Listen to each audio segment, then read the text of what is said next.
So we have a speaker with us today who runs almost a $10 million company, manufacturing company. It's just a good old-fashioned manufacturing company, taking and shaping metal. And but she's got a unique story. By the way, she was just recognized as Entrepreneur of the Year here in Orange County by the Orange County Business Journal. And she'll tell you the story and go through it and then answer some questions. But the thing is, some of us are going to put together a plan and launch a business. Some of us might buy an existing business.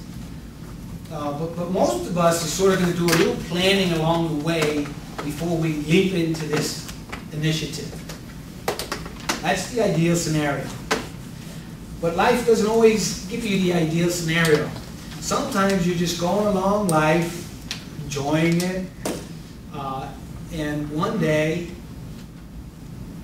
the roof caves in, not with her metal though, but your world implodes, and now you're put in a position where you have to go and run a business that you don't know much about and that you never did before.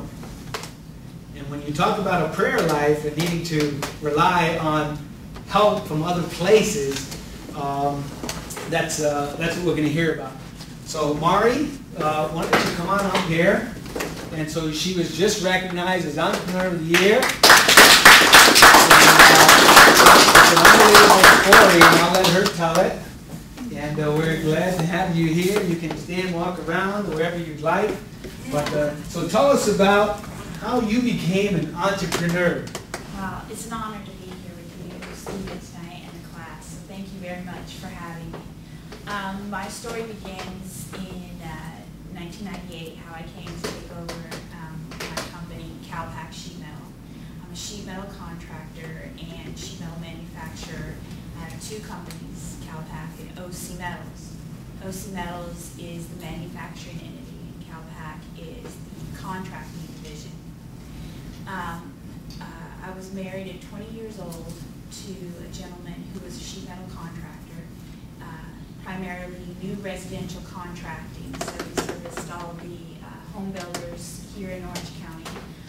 Married him at 20 years old. He was 40 years old, and basically at that time we had a really good deal. I was a stay-at-home mom. We had two children. I was a professional one. You know, I did everything with the kids. I was a wonderful cook and homemaker, and he took care of his business. He had the business long before I came into his life. He had been married previously, so I had stepchildren. He had older children, and I was nowhere near his business, and he wouldn't have me anywhere near his business. Ironically, I had sheet metal shop and wood shop 3 times a day by the 8th grade. Now, I was, God is huge. I was there because it was an easy A and the boys were there. So that's, you know, but it gets good. So for 10 years, Joe and I were together, and we built a beautiful life here in Orange County together. What I didn't know is that, like many people, we were living way beyond our means. And I didn't take care of any of the finances. I never had. And I never would question him on any of that. And I was not involved in the company. Then in 1998, before the economy took off, contracting, he was struggling, you know, like many businesses. Well, on June 23rd, 1998, Joe took his life. He committed suicide. So one day life exploded, and I got the phone call one morning that he had done so at our business, and literally that day I had to go to work and tell my children that their father was no longer here, and also tell the employees and what were we going to do when business had to resume. I went to being just a thinking head, and the accountants and the attorneys, they don't have the answers for a mess like this. You know, so what I did have was my faith, and I was a mother. you know, I did have that gift from God, and I couldn't, but He could.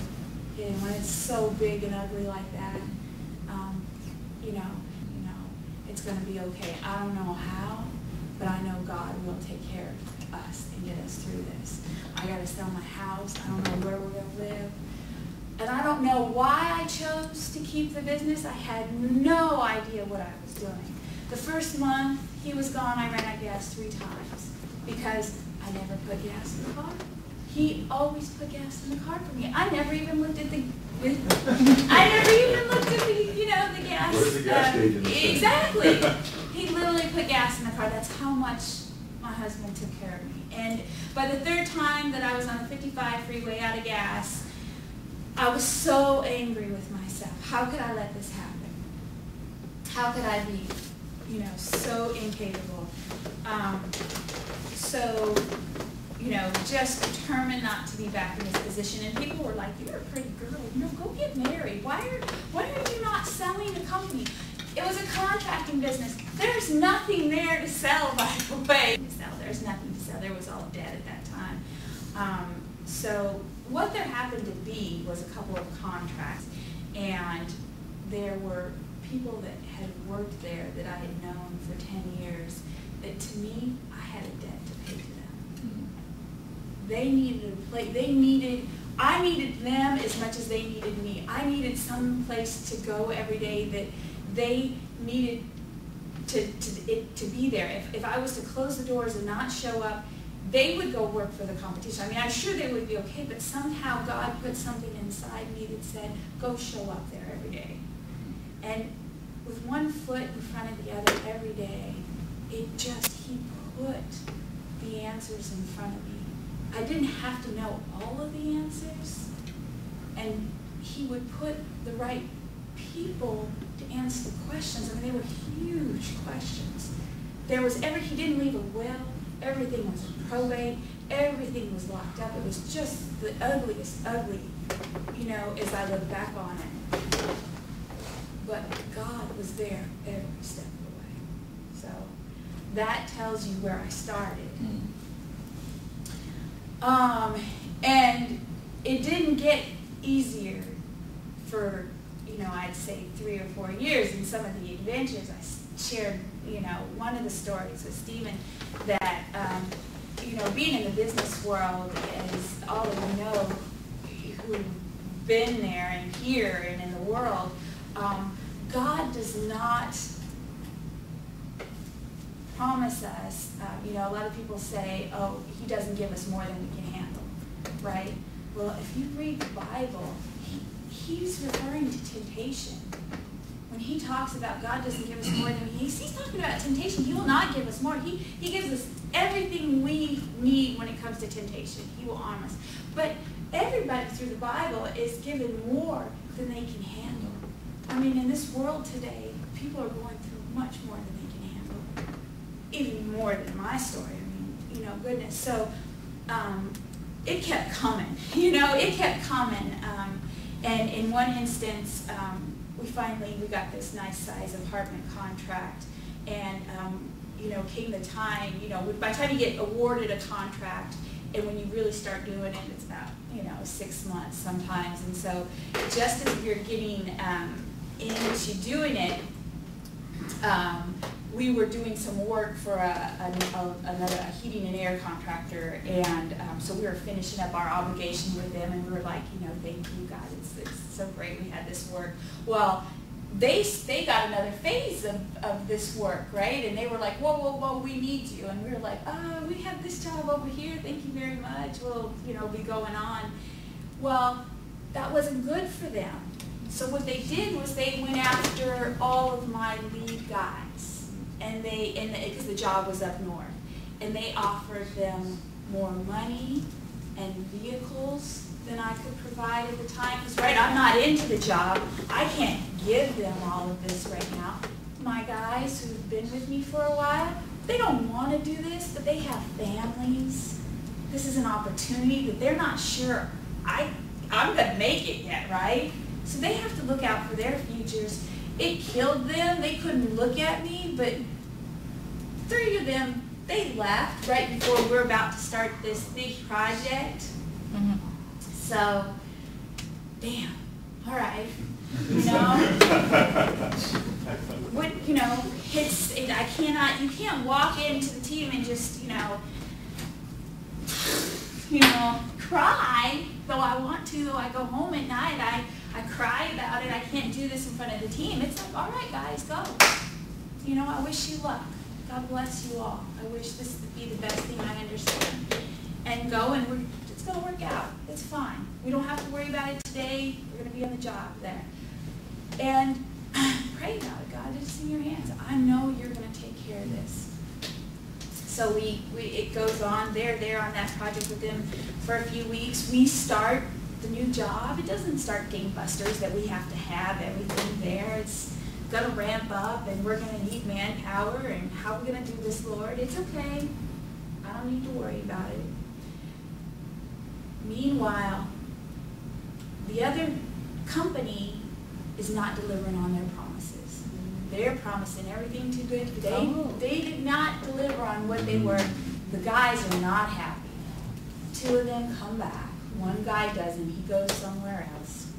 The air conditioner is in a dam, and they can't finish this job. They are not performing. Gee, they need us really bad. They really, really need us to manufacture. I'm not going to take away from our manpower. We can't jeopardize ourselves on this job. But guess what? I can make this for you. I can make it for you for cash in advance, COD. So we get to manufacture. The job ends up being about a $70,000 job. I bail them out and manufacture. Hey, you guys can install it now. Now they have to bail themselves out. That's not my problem, but I can manufacture these big tanks for you. I end up in my overalls, 31 years old, and I insisted on delivering the goods myself. And I insisted on a check. And I got to go, and it's a big office to the CEO. I wanted the CEO to give me the check himself. I'm sure they're going, they know nothing. And I insisted on going walking in his office. And I said, I just wanted you to meet me. And I told him the story. I said, you guys, recruited away from CalPac 3 guys. And I just wanted you to know I recently lost my husband, and it really devastated us. It could have potentially took the company out from underneath us, and this is all me and my children are hanging on to right now. I just wanted you to see the face of CalPac. And I knew he knew more than he said he was letting on. And at that moment, for me, I guess I wanted some kind of vindication or whatever. And what I learned was it's business. And God took care of it. He's got his hand on it. I don't need to mess in anything, right? I just need to go about and do my thing and let him take care of it, because he's got his hand on it. And there are times, story after story, again, I stopped getting in his way. I stopped going, okay, God, you just tell me how to go and I'll drive. I'm finally, going, all right, I'll sit over here and you drive. And I'm not worrying in that way. I can be a mother. I'm remarried. I have 2 more children. And it allows me the ability to get through these tough times, because it continues to be very tough in business. It just always is. But with God's grace, I like the businesswoman I am today. And I like the work that I do with and through him and for him. I love that this class, and that you're taking this class, and I hope that I get the opportunity to take this class. I am a biblical entrepreneur. I do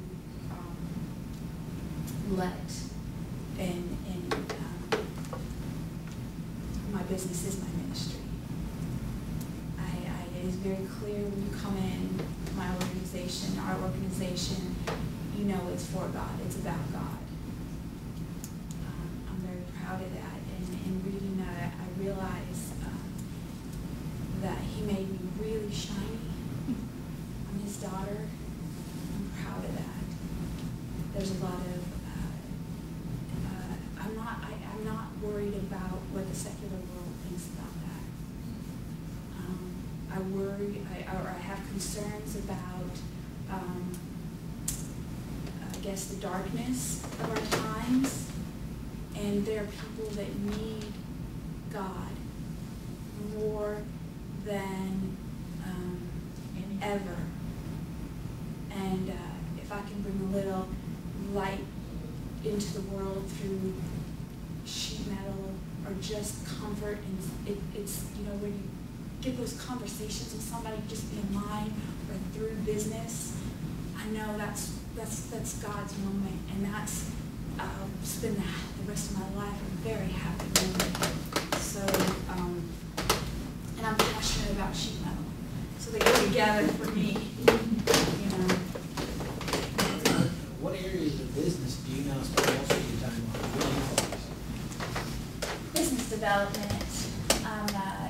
Largely, I do a lot of business development. I'm still very hands-on in the field and developing the organization, anywhere from you know, purchasing and to personnel. I'm trying to be less involved. I'm working on the business plan constantly so that I can, it's very transparent, the organization, so that everybody knows where we are at all times, so they know what numbers we need to be at. The cost of doing business is so critical, especially in building. We're, you know, so it was something that I worked hard on, and with my relationship with God is like, you know, you've got to get quiet to hear Him. You've got to really, really get quiet in that time with the Bible and reading the Bible. And I'm a big reader, avid of business books. I've learned a lot. You know, we're very fortunate to be in this day and age, but there's definitely no better business book than the Bible. And I loved how you said it. You can apply it to anything, and it'll speak to your heart. No, I visited her company. It's right there in Santa Ana. How many employees do you have there? We have 52 right now. 2. You know, she said when you walk in, you can see it and feel it. And met her assistant and all this, and it was a family business. She got a second-generation sheet metal guy there working on it. You know, and my own son is in the company now. My oldest son that I had working on it, and he's out in the field and installing now. So, you know, I know you can look up a company and go visit them in Santa Ana. I don't know if anybody's ever going to need roofing, sheet metal, or anything. You may need sheet metal for anything. You may need flex for your dryer. I'm going to leave my business cards here if I can ever be, with what you guys are working on it. Well, maybe somebody here is going to end up networking with someone who needs sheet metal and do a referral, and then you'll never know where that's going to go. I mean, you just don't know who you're running into, and you know, you'll be in a meeting with someone, and somebody needs sheet metal. Like, where do I get sheet metal? I know where to get sheet metal. Everybody needs a sheet metal shop. Everybody does. Like, you always need a sheet metal shop. We do structural steel as well. We do structural steel and gutters and downspouts. We've had to expand and diversify our services when the recession happened. That was the other thing that hit us real hard. So you always have to be prepared to do that. You're making a miss over here, and then you lose your market. You know, a lot of that happens fast. Lower cost price point. But so what I'm kind of wondering is, have you guys done any ideation on how you might take your products and find new uses for them and increase your profit margins? Is that something you guys have spent time talking about? Yeah. What it did was looked for a new customer base and got certifications federally and with the state. So UB Women certification with the state, WEB minority, and then also got GA certification. So where I was limited in private builders. Now I have the ability to have a higher status with federal and public builders, and that gives a whole nother envelope of availability of customer base, public and federal builders now. So like the work that's going on at Camp Pendleton, universities and schools. Now I qualify. There's a moratorium, or I don't know if that's the correct word, but with women contractors, there's been a certain minimum amount of work, and there aren't that many actual women contractors that can perform. There are a lot of administratively women-owned businesses. So I have a window that now, and there are a lot of other companies that then want to partner up and do business with us because of that status. Excellent. So personal relationships is also then a big thing for your saving your business and growing. But this is a prayer, because then people have come in, and I have to, again, being a Christian and my faith comes in, because sometimes things happen too fast, too good, or aren't such a good thing, because I have to be careful. It's not, is it the devil? I want to make sure I make the right choices and align myself with the right people. I have simple needs, so it's not that. I want to secure a long-term future for the employees and the people of the organization. So I don't want to, I just want to make sure we're making the right choices. So again, I have to spend that quiet time with God and make sure that, just because this giant corporation comes and says, we like you and we want to do business with you, I don't know that that's the right thing for us. The right people. Yeah. When kind of the big firestorm came and everything went down, I mean, how was it dealing with your vendors? I mean, that was one of the bigger challenges for you, because they were probably concerned about being paid like that. Right now, I'm extended. I'm in right that place, and again, I think having the courage to say this is who we are and having those relationships, being very honest, calling and saying, this is, I'm right now getting ready to close on an SBA loan, and just saying, we're here, we're not going anywhere. I have a relationship with them over 10, 11 years. You have a history with people. You don't shop around. You don't take the cheapest price. You take a quality. It's what the Bible teaches us. That's, I grew up with a mother who, she was a child herself, so she didn't teach me very much. The Bible has taught me so much. So I've taken those values. Two things, a comment and a question. One, I loved how you confronted the CEO from the company that took their employees. That was very brave and brilliant of you to put a face to what they did. That was underhanded and cold, and they knew what they were doing.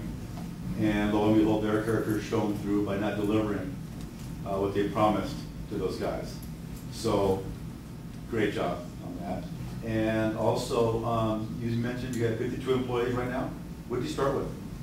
8 when my when my first husband died. Now, and we've been up to like 60 and been back down, just a year ago to about 21. So we ramped back up again, which it's got its. I like the 52 that we are right now is a really good 52. When we were up at 60 before, I've been at 60 where there were people doing drugs and sleeping on the job, and you're finding that, and that's another place of disappointment, kind of frustration. So I like where we are solidly. I like the company we are on this side of the recession. The recession was a good thing. I like what happened on this side of it, for me and a lot of reasons. It's been very tough for the economy and a lot of people, but there's also good that happened. So thank you. Well, you've grown 500-600%. In a big way this year. Yeah, this year has been a blessing. The EPA, you have to deal with them? No, we're No? just, yeah, we just fold and break raw goods. Oh, okay. Yeah, we don't deal with any hazardous materials or chemicals or Well, anything. that's the residue and stuff. Yeah, thank goodness. Yeah, I was gonna say, Yeah. a lot of companies are moving out. Oh, with a lot I of love regulations. California, but they don't make it easy to do business. Yeah. I'm glad I don't have to. Thank you, guys.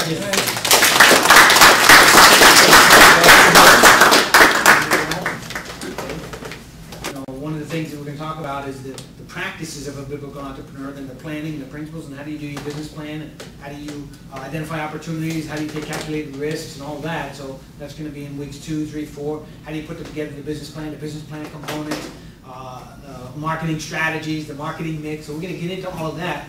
But the important, at the very beginning is to make sure we understand the foundational principles of what we're going to be doing as biblical entrepreneurs, so as we go through the class. And so one of the things we talk about the first week is the characteristics and the attributes.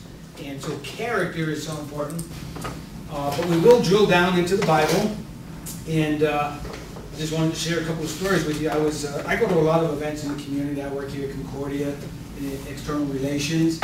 And spent 7 years here, and then I left and started a ministry, Faith and Work Life, and I just came back about a month ago. So he said, what's this Faith and Work Life about? And I said, well, it's how do you apply biblical principles to the workplace? The Bible has a lot to say about business. And he said, you're right. And actually on Sunday morning, the pastor mentions that to me, that the Bible has a lot to say about business. He says, never shows me where it is, but he says it has a lot to say about business. And there is a lot in here, and so we will find some of those passages. We'll find passages and stories about market research in here.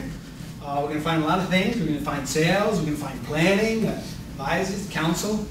And so actually you will find a lot about business in this Bible too, but there's a trick, okay? We're all trained mostly that when we read the Bible, right? We're reading it for inspiration, we're reading it for relationship issues. Pastors on Sunday, they got a big job. You actually have to put on your glasses and say to yourself, okay, I'm going to read this now through a business lens. And so you should train yourself, say, okay, because you read it and you're talking about your relationship with your spouse, your kids, what have you, it's good. There's a lot of good stuff in all this, but if you say, I'm going to read it now, specifically looking for analogies and references that can apply to my business, man, you're going to get a lot of good insights out of it.